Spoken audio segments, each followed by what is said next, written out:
Et nous sommes à Ladignac-le-Long aujourd'hui avec Pierre-Miguel Lacombe. Bonjour Pierre.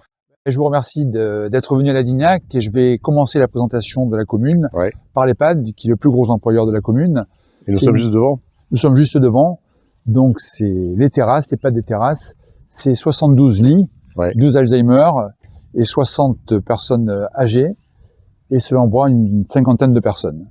On va revenir sur les travaux réalisés par la Comcom, puisque c'est le but de notre visite sur la commune, et les projets qui sont portés à venir, et puis ceux qui sont passés, mais tout récemment. Mais d'abord, Ladignac, c'est quoi? C'est 1160 habitants, je crois. 1160 habitants au dernier recensement, mais ce qui est clair, c'est que la population augmente, et beaucoup de personnes citadines, ce qu'on appelle les néo-ruraux, viennent investir Ladignac-le-Long et apportent un nouveau souffle à cette commune.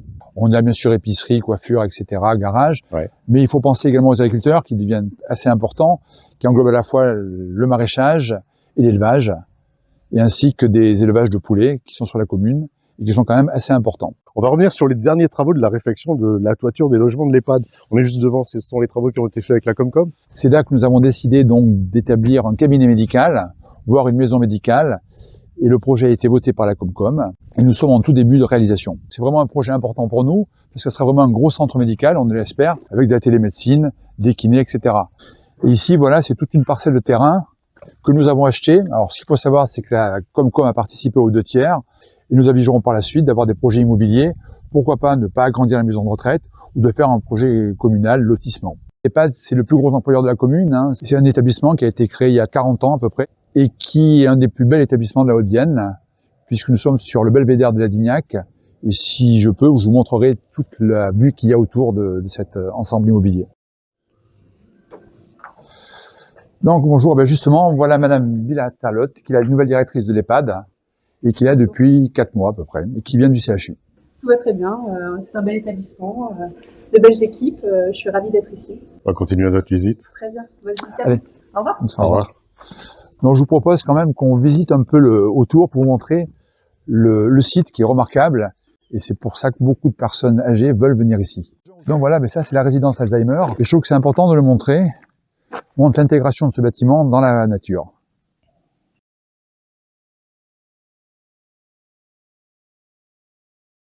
C'est un des plus beaux sites de Ladignac-le-Long, on l'appelle le belvédère bien sûr, et je trouve que la vue est magnifique, et le dimanche, de nombreuses personnes viennent se promener à cet endroit, avec la vue sur l'église. Donc nous sommes devant la médiathèque, le centre de loisirs, hein, ou ALSH, qui a été une réhabilitation du château du Châtain. Cette réhabilitation a été faite en partie par un fonds de concours de la Comcom. Donc la moitié du bâtiment, c'est la médiathèque, l'autre moitié, c'est le centre de loisirs. Bonjour, c'est un petit reportage de la Comcom. Bonjour. Alors c'est bien parce qu'en fait c'est médiathèque et poste. Oui, tout à fait. Donc quand on a des personnes qui viennent à la poste et qui ne sont pas forcément inscrites à la médiathèque, on les encourage à s'inscrire à la médiathèque. Puis ça fait un service à la personne, un service dont les gens sont très contents. Ah, de la lecture, même de la musique, des films, et aussi aux informations de ce qui se passe dans le village, parce qu'on relaie pas mal d'informations. Belle initiative de la part de l'ancienne municipalité. Ouais.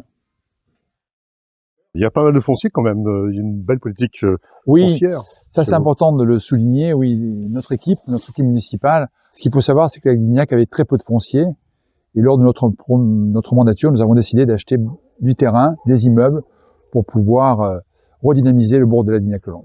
On va où maintenant? Donc je vous propose qu'on aille ce que l'on appelle le secteur des 4 routes. C'est à cet endroit qu'on a eu une énorme politique foncière très active. Alors, à Ladignac, comme je vous l'ai expliqué, il y a 4 secteurs. Vous avez la santé avec l'EHPAD, il y aura la maison médicale, le secteur administratif qui sera l'école et la mairie, le secteur commercial qui devrait être les 4 routes, et enfin un secteur touristique que nous irons voir plus loin, qui est l'étang. Donc, notre mandature avait décidé d'acheter 4 immeubles aux 4 routes, de telle manière à dynamiser ce centre-bourg qui nous paraissait très triste. Donc, vous avez le premier immeuble qui sera destiné à la construction d'une halle. Donc le bâtiment que vous avez en face, il va être transformé en halle avec la création de 2 ouvertures supplémentaires, une à l'est et une à l'ouest. Le deuxième bâtiment que vous voyez, ce sera l'esplanade ou une petite place qui permettra d'aérer et de donner de la perspective aux 4 routes. Ce qui veut dire que ce bâtiment va être démoli. Va être démoli, oui, en fin d'année ou début d'année prochaine. Le deuxième immeuble que nous avions acheté, c'est cet ensemble-là où était l'épicerie l'ancienne station-service. Et comme je vous le disais, ce qui est important pour nous, c'est de redynamiser ces 4 routes. Vous avez la première maison au volet rouge, donc c'est une maison d'habitation. Ensuite, vous aviez l'ancienne alimentation, l'ancienne épicerie. Et enfin, vous terminez par l'ancienne station-service.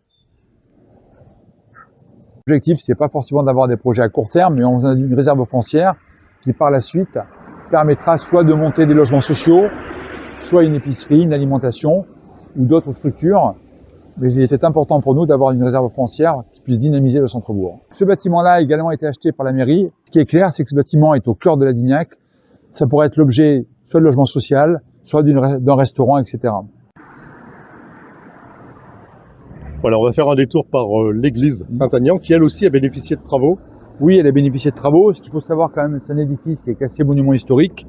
Elle est du XIIIe siècle. C'est une église purement romane. Donc la Comcom a financé la toiture et essentiellement le revêtement des absides et a terminé par la porte et la rénovation des vitraux. Donc voilà, vous êtes en face bien sûr de la toiture qui a été refaite par la Comcom. De nombreuses fuites d'eau existaient dans l'église et ce qui fait que la Comcom a financé l'intégralité de la toiture, mais également l'intégralité des gouttières qui sont en cuivre pour garder cet aspect XIIIe siècle d'église romane qui est quand même très très belle. Donc on va sur le terrain qui va construire la boulangerie et qui sera donc financé intégralement par la Comcom. Ce qui était important, c'est qu'elle soit sur une route passante, Saint-Thierry-Chalut. Cela permettra d'avoir notamment un parking du stationnement minute. L'objectif, bien sûr, vous comprendrez, c'est d'essayer de recentrer tout ça pour que les gens puissent à la fois trouver la pharmacie, l'épicerie, la coiffure et la boulangerie et le bar tabac qui est important aussi.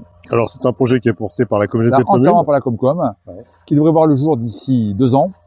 Alors ce qui est important aussi de signaler, c'est que sur ce même terrain, il y a un projet qui est porté par l'association 7 familles, qui va créer 14 logements, 7 logements Alzheimer et 7 logements pour personnes prédépendantes. Voilà, comme je vous le disais, donc notre objectif, c'est de transformer Ladignac en 4 pôles. Le pôle santé, le pôle administratif, le pôle commercial et enfin le pôle touristique, qui est le plan d'eau avec son camping. À l'heure actuelle, donc, le plan d'eau de Ladignac-le-Long s'envase. Et donc, pour empêcher cet envasement, nous devons le mettre aux normes. C'est la préfecture qui nous le demande. Il y a eu plusieurs réunions, référendums, c'était en 2023 sur la mise en conformité du plan d'eau. On en est où aujourd'hui? Donc, le conseil municipal a validé le référendum et un dossier de mise en conformité sera déposé dans les services de la préfecture. Merci monsieur le maire pour cette visite de Ladignac-le-Long, avec de beaux projets, autant avec la communauté de communes qu'avec la commune. Je vous remercie de m'avoir invité. Merci pour votre écoute.